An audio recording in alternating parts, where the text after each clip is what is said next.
Hello friends, कल्पना क्रिएशने आरेकटी निউ ভিডিওর সাথে সবাইকে অনেক অনেক স্বাগত। আজকে হচ্ছে ভাইফোঁটার দিন। তা আজকে ভাইফোঁটার দিনটা হচ্ছে সকাল সকাল ব্লগটা আমি শুরু করলাম। আর ভাইফোঁটার দিনটা আমি কেমনভাবে কাটালাম আজকে সেই ব্লগের মাধ্যমে সেটা আজকে আমি আপনাদের সাথে শেয়ার করব। যেহেতু আমি হচ্ছে প্রেগনেন্ট, সেই মতো করে হচ্ছে আমি ভাইফোঁটাটা পেলাম না অবশ্যই সবটাই কিন্তু এই ব্লগের মাধ্যমে আমি কিন্তু জানাবো। আর এবছর কিন্তু আমি বাপের বাড়ি যেতে পারিনি, কারণ তো হচ্ছে আমি তো প্রেগনেন্ট অবস্থায় হচ্ছে বাপের বাড়ি তো যাওয়া যাবে না। তারপরে প্রেগনেন্ট অবস্থায় যে ভাইফোঁটা দিতে নেই, সেই জন্য হচ্ছে এবছর আমি ভাইফোঁটা পেলাম না। মনটাই ভীষণ আমার কিন্তু খারাপ ছিল।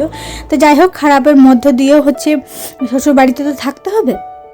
তো সেই দিকে হচ্ছে এখন আমাদের ননদগুলো চলে এসেছে, 3 ননদ আর 2 ননদ হচ্ছে, আর হচ্ছে একটা কাকা শ্বশুরে। তো 3 ননদই সবাই এসেছে আর 6 ভাইকে হচ্ছে ফোঁটা দিয়ে দিচ্ছে। এই যে আমাদের হাজব্যান্ড হচ্ছে 3 ভাই, তারপর হচ্ছে কাকা যেটা ছেলেগুলো হচ্ছে 3 ভাই। তো সেরা সবাই মিলে একসাথে বসে আর কি হচ্ছে প্রত্যেক বছরই ফোঁটা নেওয়া হয়। তো সবাই মিলে দেয়, যখন যে ননদ পায় তখন সেই ননদ আসে। আর এই বছর হচ্ছে 3 ননদ একসাথে হচ্ছে ফোঁটা পেয়েছে। তো সবাই হচ্ছে একটা সুন্দর মুহূর্ত কাটাচ্ছে। এখন যে ফোঁটা দিচ্ছে এটা হচ্ছে বড় ননদ, সবাইকে হচ্ছে এক এক করে কিন্তু ফোঁটা দিয়ে দিচ্ছে। আর এই ফোঁটার দিনটা একটা ভাই বোনের কাছে কতটা যে একটা মধুর সম্পর্ক এবং কতটা যে এই দিনটা ভাই বোনের কাছে খুবই একটি পবিত্র বন্ধন। এই দিনটাতে কোনো বোন যদি ফোঁটা না পায় তার মনের ভিতরটা কী যে পরিমাণে কষ্ট হয়, যে পায় না সেই একমাত্র বোঝে। হ্যাঁ, আমি কিন্তু পাইনি, কিন্তু আমি বুঝেছি যে ফোঁটা না পাওয়াটা কতটা কষ্টকর, যেটা আর সবাইকে দেখানোর নয়। মনটা ভীষণ খারাপ ছিল, তো কি করব, পেলাম না। তো সেদিক থেকে ওই চুপচাপে ছিলাম, মনটা ভীষণ খারাপ ছিল। সবাইকে দেখেই মনটা আর কি শান্ত করে নিয়েছি। তো যাই হোক, এখন হচ্ছে আমাদের এই যে ননদগুলো সবাই তো চলে এসেছে।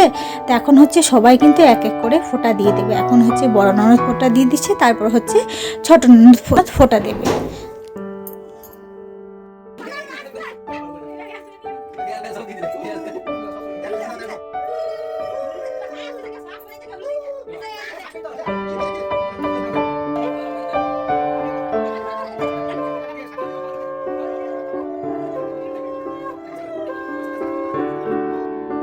এখন হচ্ছে আমাদের এই যে ছোট ননদ ফোঁটা দিয়ে দিচ্ছে, তারপর হচ্ছে কাকা জেঠার মেয়ে হচ্ছে ফোঁটা দেবে।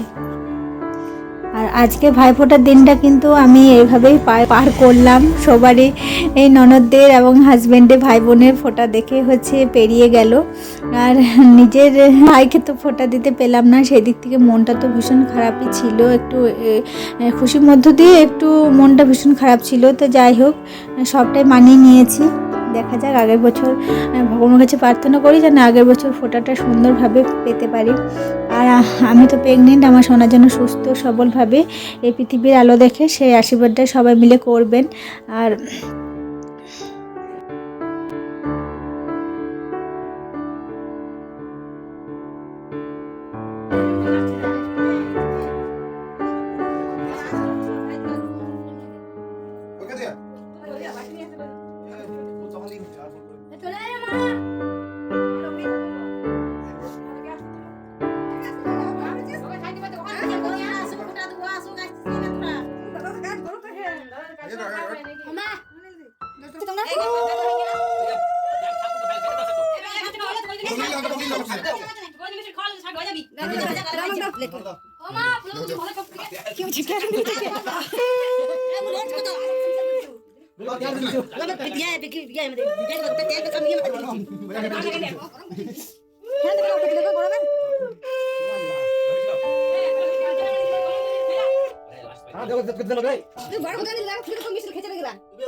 এখন হচ্ছে সবাই কিন্তু এক এক করে ফোঁটা দিয়ে দিচ্ছে। এই যে কাকা জেঠার মেয়েটাও হচ্ছে ফোঁটা দিয়ে দিয়েছে। তারপরে ভাই বোনের যে যার গিফটগুলো এনেছিল তারা হচ্ছে সবাই এক এক করে দিয়ে দিচ্ছে। এই যে হচ্ছে কাকা জেঠার মেয়ে, তারা নিয়ে এসেছিল গেঞ্জি প্যান্ট, সেগুলো হচ্ছে ভাইদেরকে দিয়ে দিচ্ছে। আর আমাদের যেগুলো নিয়ে আসা হয়েছিল শাড়ি বোনেদের জন্য, সেগুলো হচ্ছে তাদেরকে দিয়ে দেওয়া হচ্ছে। মানে সবাইকে এক এক করে দিয়ে দিচ্ছে। ভাইরা যে গিফট করেছিল বোনের দিকে সেগুলো তারা দিচ্ছে, আর বোনরা যে গিফট এনেছিল সেগুলো হচ্ছে আর কি তারা দিচ্ছে। আর ছোট ননদ হচ্ছে আগে দিয়ে দিয়েছে, ওইগুলো আর ক্লিপে নিতে পারিনি। তো যাই হোক, সবাই এখন বসে সুন্দর মুহূর্তগুলো কাটাচ্ছি, ভিডিও ক্লিপ নিচ্ছে। আর কিছু হচ্ছে সবাই মিলে একসাথে ফটো তুলে নেবে, যেটা একটা সুন্দর মুহূর্ত গড়ে ওঠে, সেই মুহূর্তটাই আর কি ফোনের মধ্যে ক্যাপচার করে নেবে। তো যাই হোক, সবাইকে কিছু কিছু করে ফটো তুলে নিই, তারপরে হচ্ছে খাওয়া দাওয়ার দিকে যাওয়া যাবে। এখন সবাই হাসি মজা কি আর কি ঠাট্টা এই মধ্য দিয়ে হচ্ছে আর কি সময়টা পেরিয়ে যাচ্ছে। চলো, এখন হচ্ছে সবারই ফটো দেওয়া তো কমপ্লিট। এখন সবাই কিন্তু ফটো তুলবে, তারপর হচ্ছে খাওয়া দাওয়ার দিকে যাবে। যাই হোক বন্ধুরা, ভিডিওটা কিন্তু আমি এখানে এন্ড করছি। এই যে দেখুন, সবাই কিন্তু বাইরে বেরিয়ে গেছে, এখন কিছু কিছু ফটো ক্লিপস নিয়ে নেবে। যাই হোক, ভিডিওটা এখানে এন্ড করছি। ভালো থাকলে অবশ্যই লাইক কমেন্ট করে সাথে থাকবেন। টাটা।